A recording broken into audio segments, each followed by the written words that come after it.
在我这个频道呢，拍的奥迪也算不多了啊。之前有拍过 A3， 有拍过 A1、A3， 有拍过 S8。今天我们就来一个 A6 3.0， 好吧？台湾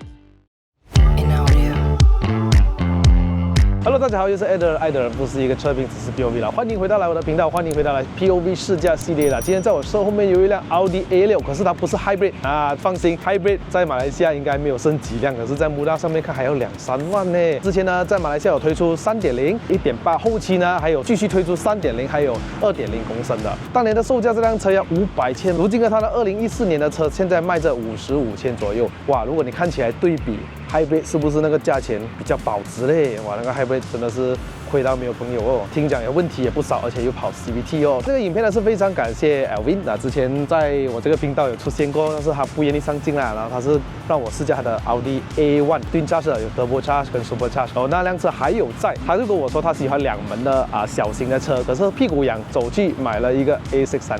他其实不太喜欢房车，可是一试驾了这辆3.0 Super Charge 了之后啊，他说那个动力真的是非常的强。那我们去看一下奥迪 A6 3.0的配置有什么 ，Let's go。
这个是一个2014年，然后2015年注册的一个奥迪 A6 3.0的，所以它是 Prefacelift 的。这辆车有分为后驱还有 Quattro 4驱版本，所以很明显这辆车虽然沙龙可以改了，但是这辆车肯定是 Quattro。当年的奥迪家族车头设计啊，就是长得这样子，其实蛮好看的，稍微很大气啊，嘴大吃四方。所以当年 Lexus 没有这么流行用那个嘴大吃四方的设计，奥迪已经在用了哈。这辆车是第4代的奥迪 A6 了，然后它的代号为 C7，Facelift 呢我们叫 C7.5， 年份呢是在2011年到2018年所推出的。它有很多引擎可选择啊，如果看回去 Wikipedia 有 1.8 公升的 TFSI， 2.0 公升 TFSI， 2.5 公升的 V6 在中国， 2.8 公升的 FSI 的 V6， 3.0 Super Charge 像这辆这样有 2.0 的，还有 3.0 的 V6 Diesel， 很多变速箱可选择了。这辆车现在在我前面的是用这 7-speed 的DCT， 我们称为叫做 S-tronic， 车身轴距为2912mm， 宽度为4933mm， 阔度为1874mm， 高度为1455mm。那车身重量大概是1800公斤左右的。如果没有记错的话，这辆车呢之前是有 Air Suspension 的，可是这辆车前车主应该把它拿掉了，所以换上了来自于 KW 的 Adjustable， 可以调整高低硬软，现在高度大概调成2根手指。轮圈也换上了一个来自于 BBS 的19寸的轮圈。这辆车轮胎的尺寸呢，前后都是一样尺寸，可是后面是用这 Conti Sport Contact 7， 前面是用这 Grip Max 255 40R19寸自活塞的刹车卡钳，跟那都是 BBS 啊。后面这边稍微1根手指的高度了，后面一个这么大的单活塞卡钳，装出的排气管，还有稍微喷的银色的 diffuser。当你看到后面这里有写着 A6， 然后 TFSI Quattro， 这样你就放心了，它不是 Hybrid。奥迪的钥匙就长得这样，非常有质感的一个钥匙，当你拿下去，它的重量也不少，所以它就有锁门，还有解锁。长按呢就是可以打开车尾箱，所以这个车尾是电动尾门来的。关闭的按钮在这边，然后还有一个电池阀。当年这个也没有流行什么 kick sensor 那些了哈。车尾箱空间对于一个房车来讲，我觉得稍微小，因为第一个就是这边旁边的空间应该是被这个悬挂所利用了，所以这边会稍微小一点。可是还有一个小小的 pocket 储物纸在这边，这个就是一个 fuse box 啊，我相信啦。这边还有一个小挂钩，这个我说过，欧系车通常都会有给啦，那种高级房车。这有一个三脚架，这边无声无息，后面是有 LED 的行车灯，前面就还是普速灯泡啦。它有配搭的这个自吸门哦，所以你不用大力关门的，小力就好。4个门也无钥匙进入，所以你看到随便这边有一个 touch button， 你按了之后它就锁门，放在这边就解锁了，还有 sensor 的哈。虽然它没有之前我拍过的奥迪 S8 这么大，可是如果比起 Camry Accord 啊，它其实是蛮大的。里面的皮革呢都是这种巧克力色的，一开门之后呢，有闻到那种淡淡的那种皮香味，真皮的味道哈。后面这里用着不错的软质塑胶，还有一个遮阳帘手动的。这么多年以来啊，就不会粘手，这边都是塑料的，这边都是皮革。前面已经调整成我的驾驶座位了，我身高173了，所以你看我的腿部空间多于2个拳头，然后头部空间大概1个拳头。这个枕头的角度很好，刚刚好可以放着，很舒服。座椅的发泡棉呢，就是那种普通欧系那种偏硬的，它不是软那种感觉。支撑还不错，我的腰部支撑都有，这边还有一个扶手哦。Interesting 啊，这边有一个杯夹。中间有冷气出风口，这边还可以调温度哦，所以它是4区的恒温空调。这边还有一个小小的储物空间，这边有12伏电毛，还有一个烟头。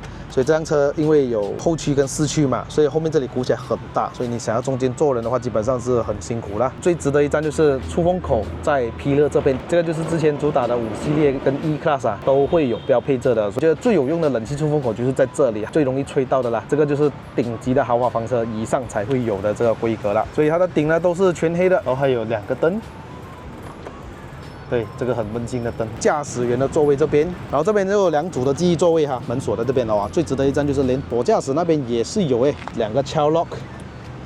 这里是打开后备箱啊。奥迪通常呢很不流行给那个风琴式踏板，8项的电动座椅，腿部空间这里可以扩展，好像宝马的 M Sport 这样啊。坐进来这边呢还是一样，先玩一玩这些按钮。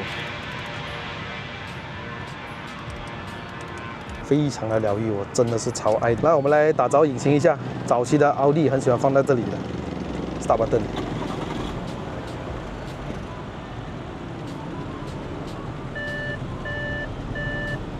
仪表真的是非常3D 的，在镜头上的你们应该是比较难看到，这2颗仪表是凸出来的，还有一个彩色萤幕在里面。转速表这边很3D 哦，它的这个字体是浮上来，它的这个红灯是在后面的，懂吗？我觉得这个早上 cold start 的时候啊，应该它的红灯会在这边。不让你踩高转，然后慢慢开到来这边6500转。通过方向盘这边资讯呢，你就是可以换一些荧幕啦 ，Efficiency Program， 然后有 Digital Speedometer， 然后 Cruise Control， 然后 Onboard Computer， 你就是可以看一些你的油耗啊。车子用了9 km per liter， 哦，这边还有 Long Term 就是7.3 km per liter， 各位3.0啊。然后这个方向盘呢是可以调整上下前后的，都是用电动的一个 button。这里有这个定速巡航，还有音量的按键，还有2个换挡拨片哈。然后开灯关灯的按钮都是这边转的。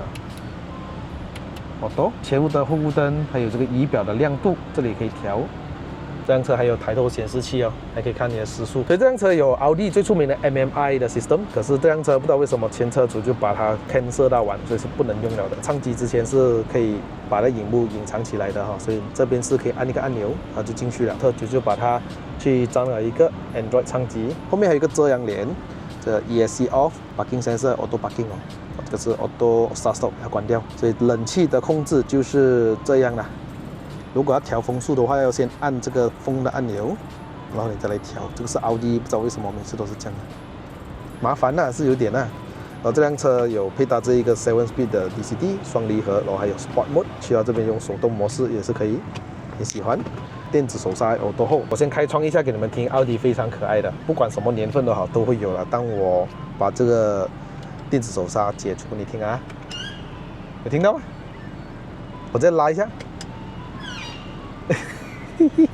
我不知道你们有没有听过，但是一般上的奥迪都会有啊，Volkswagen 有些都会有，所以这个就是它的通病了。可基本上没有影响到它操作。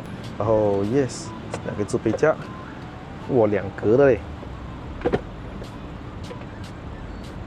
Quattro， 里面还有 carpet 的哦，各位，舒服。在去试驾之前呢，我们去看一下这辆车的引擎。这记忆引擎是来自一个3.0公升的自然吸气机械增压6缸 V6 引，原厂有300匹马力，有440个牛顿米的扭力，再配搭一个7速的 S-Tronic 双离合变速箱。不知道前车主有没有改过这辆车，有没有 remap 过，我们不知道。但是可以看到这个换了一个动物头，应该是来自于 Volvo 的啦。Spark Plugs 也是不是原装啊，你可以看得到。Exhaust 应该也之前换过，应该也换回原装了。它没有涡轮增压，但是机械增压也挺好玩的，就是当你踩油的时候会有那种猫叫声，是吧？好，那我们去试驾。哇，这个是铝合金的喂 ，Aluminium 的。这款车已经超过10年了啊，但是我个人觉得还是很耐看的。奥迪的车都是没有一辆不好看，我觉得。奥迪其实是一个真的很好的车，有些人哦一辈子都是一个奥迪粉，相信 LV 应该也是，一辈子都是 LV。入坑了，入坑了，入坑了。哇，很顺。引擎就是很顺 ，OK， 这辆车买回来是不久不了哈，不久，然后有很多东西是要一次过去，可能執一執啊，比如说这个 engine mounting 都比较陡了一点啊 ，engine mounting 不懂多少钱啊，还没有去執啊，執了之后你给我知道啊，然后零件会不会容易找？会，很容易找，因为奥迪跟 Volkswagen 都是共用的东西。对啊，所以你不用特意去担心。好像之前我驾过奥迪 S8 的车主有跟我分享过，有很多东西就是虽然它是一个性能的车，它的引擎是Lamborghini Urus 前期的引擎来的。你不要看它4.0 V8，可是它很多内部的东西呢都是跟普通奥迪跟 Volkswagen 共用的。所以来说，其实简单来讲，那个车也不难养，他就跟我讲啊。除了那个 Air Suspension， 就是 after 我试驾完了之后，后几个月啊，他就去修了那个 Air Suspension 漏气。正常。当我放开那个刹车啊，就是一个普通的一个auto车那种感觉嘞。对。很难给你察觉到那种双离合。如果你驾过那种新的中国车，你放开离合器，你会感觉到哦，它要一点时间去结合，不然就是它会一下子冲出去很快那种，会吓到你那种。这个整个过程就是很顺那种。这辆车是有 A6、S6 还有 RS6， 所以各有各不同的这个性格跟它的引擎动力输出所以你看到就是好像你买 Golf 这样有 1.4 TSI、2.0 GTI 还有2.0的 Golf R 所以有3个等级的这辆车。可是这辆车 Road Tax 要2000块哦。对，2000多。以一个5万多到6万的这个预算啊，你们可以去买这种以前的3.0的车。这款车有 Supercharge， 所以它的动力肯定是一个优势。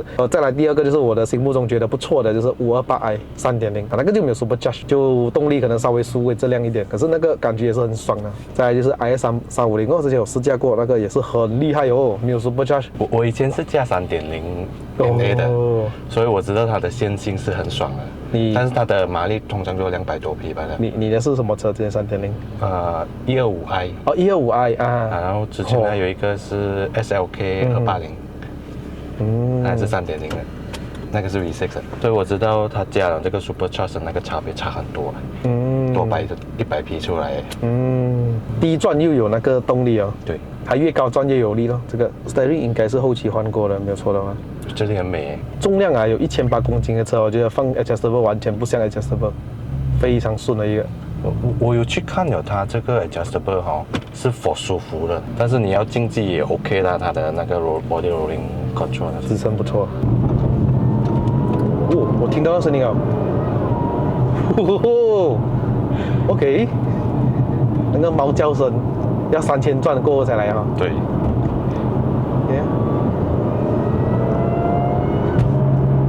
它这个是什么声音 ？Engine mounting， 特别是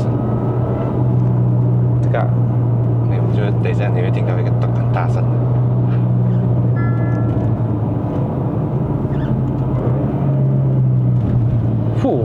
还有降档补油，而且反应也不错。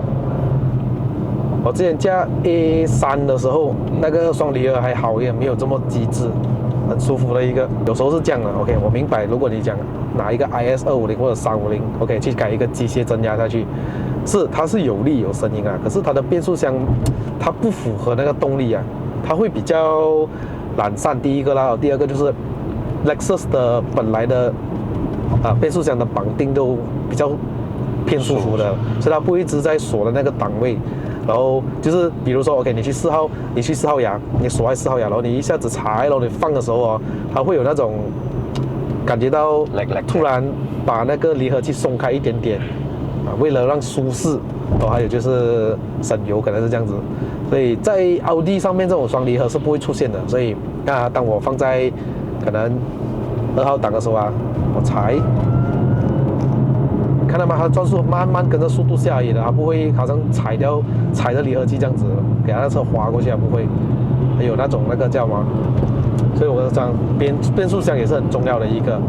所以这辆车的动力跟这个变速箱的完全是很匹配的。所以引擎动力跟变速箱要一致，就好像老公和老婆的心也要一致，不然的话一个偏向外面，一个偏向里面，这样不 align no。像你这辆车打95吗？打满一缸油需要多少litre？我没有算多少啊，其实好像70多，70多就130，100多块，可以行驶大概多少公里？你有算过吗？它的 meter 是写500多啦，其实应该是400多、500左右啦。哦，因为我的就比较重脚一点，每天听到那个声音嘛，对，要听到那声就要踩，才有声音。你买了这个声音，你哪可能不踩？OK， 我们现在放到去 Sport 看一下的反应 ，Sport 了啊。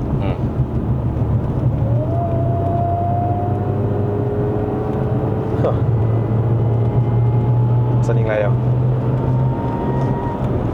我们开窗会听到吗？会，开窗比较大声。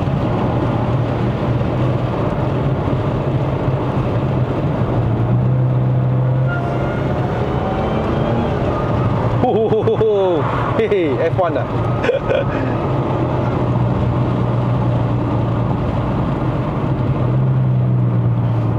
也不错哎，那个力哦。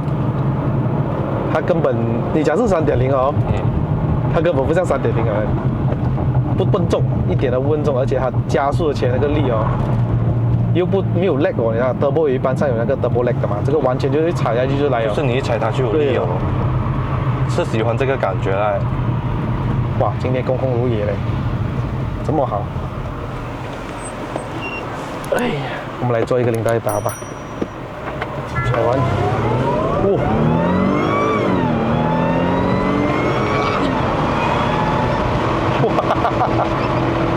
，What is that？ 也不错哎，那个动力可以哎。哇，他给我差一点就是要那个我要喊出话那种感觉啊，真的可以哎。你看奥迪，你如果去试驾，你会不会是中毒哎？踩一般的油啊，飞机声来了。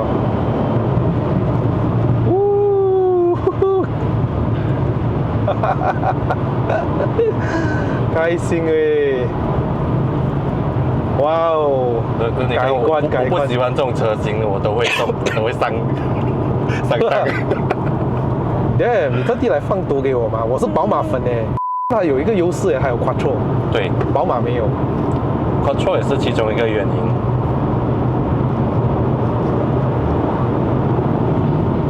之前你的 A1 是前驱罢了哈。对。还没有 Quattro， 还没有买到 Quattro 的车，这个都买到了。哦，它过弯真的很舒服哦，舒服的来又有摇地的感觉。我觉得这种年代的奥迪哦，它的四驱真的是很爽，它好像那种不是因为要 kick in 它才 kick in 那种，它不是要你的车头好像有点推头什么它才来启动那个后轮哦，反而感觉到很踏实的4个轮在转那种感觉。虽然我也知道它不是全时四驱，一直全时四驱，可是它过弯的时候还是有帮助到的。对，不用特地就是打弯了才会进来，不会的。以前的奥迪的爽，反正新款的奥迪就给不出这种感觉了。OK， 我放弃 Eco， 看我走 Highway 170哦，哇靠！完全我不懂哎，没有感觉到，没有感觉，还没有到3000转，哇哦，走还会爽，所以我觉得你人生中你一定要有一台这种房车，因为你一定会有驾去远途的时候的嘛，可能你去一趟酒后找朋友，或者是哪里槟城金马仑也好啦，而且这台车肯定让你爽，在highway的时候。有时你遇到那种要撩你跑的你还可以跑是哦，这样子。如果给我会把后面的3.0拆掉，我会换去1.8。扮猪吃老虎。对对对。哎呀，那个eco不能了，eco 没有力，eco 没有力掉。啊，对，那很爽啊，这种越高转越有力那种感觉，特别的舒服。还有那种飞机声 F1 声，哦哟。那你可能会不踩。对。开这种车上云顶，你通常都是开窗停了的啦。哇，它的变速箱反应可以耶！哇，它压箱可以哦。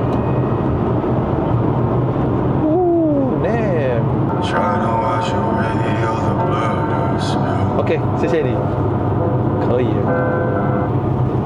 ，OK 啦，所以没有 complain 这辆车，有一个 complain 就是没有 MMI， 就这样。对，那就是你打开那个引擎盖，很多零件都是 Volkswagen。对，我最换的那些零件全部 Volkswagen 的。对，好像你讲 Bentley 一样啊，虽然还没有看到 Volkswagen logo 啊。对。你讲 Bentley Continental GT 没有一粒东西是跟Volkswagen共享的，但是我找到一样东西是共享的，它的 power button 一模一样的。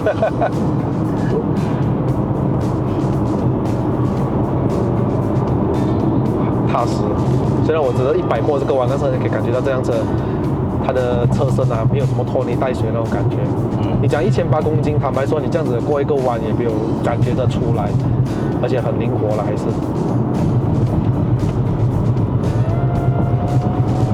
哇，它的力真的来的，我没有踩完耶，真的。谁踩谁有。Audi is good。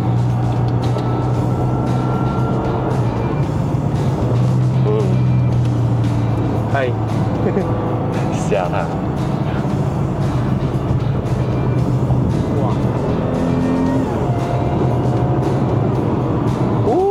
Shock man。我觉得这部引擎，这个变速箱再加上 Quattro， 绝配了，我是觉得绝配。4脚蛇。